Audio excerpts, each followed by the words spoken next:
नमस्कार. श्री स्वामी समर्थ सर्वांना. तर लवकरच दिवाळी चालू होणार आहे. तर दिवाळीमध्ये धनत्रयोदशीच्या दिवशी यमदीपदान केले जाते. तर हे यमदीपदान का करावे, यमदीपदान कधी करावे याबद्दलची माहिती घेणार आहोत. तर आता सगळ्यात पहिली गोष्ट म्हणजे दीपावलीच्या तुम्हा सगळ्यांना खूप खूप शुभेच्छा. तर धनत्रयोदशी शनिवारी आहे, तर शनिवारच्या दिवशी यमदीपदान तुम्ही पण आवर्जून करायचं आहे.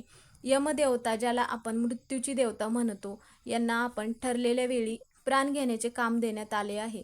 आता मृत्यूपासून कधीही वाचता येत नाही, पण अकाली मृत्यू टाळण्यासाठी धनत्रयोदशीला यमदीपदान केले जाते. तर हे जे दिवे आहेत, तर तुम्ही 13 दिवे पण लावू शकता किंवा मग तुम्ही एक दिवा पण लावू शकता. फक्त दिवा लावत असताना दक्षिणेकडे तोंड करून हा दिवा जो आहे तर तो ठेवला जातो. तर यमदीपदान करण्यासाठी तुम्ही गव्हाच्या पिठापासून थोडीशी हळद मिसळून हा दिवा बनवायचा आहे किंवा मग तुम्ही एखादी मोठी मातीची पंती पण स्वच्छ धुवून मग घ्यायची आहे. त्यामध्ये दुहेरी वात लावायची आहे.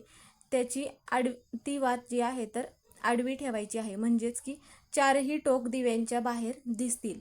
दिव्यामध्ये तिळाचे तेल टाकायचे आहे आणि मग दिव्यामध्ये थोडेसे काळे तीळ टाकायचं आहे आणि दिव्याखाली थोडेसे तांदळाचं आसन द्यायचं आहे आणि मगच हा दिवा प्रज्वलित करायचा आहे. प्रदोष काळामध्ये म्हणजेच की सायंकाळच्या वेळेसच हा यमदीपदान केले जाते. तर तुम्ही पण तुमच्या घरी धनत्रयोदशीच्या दिवशी आवर्जून यमदीपदान करायचं आहे. श्री स्वामी समर्थ.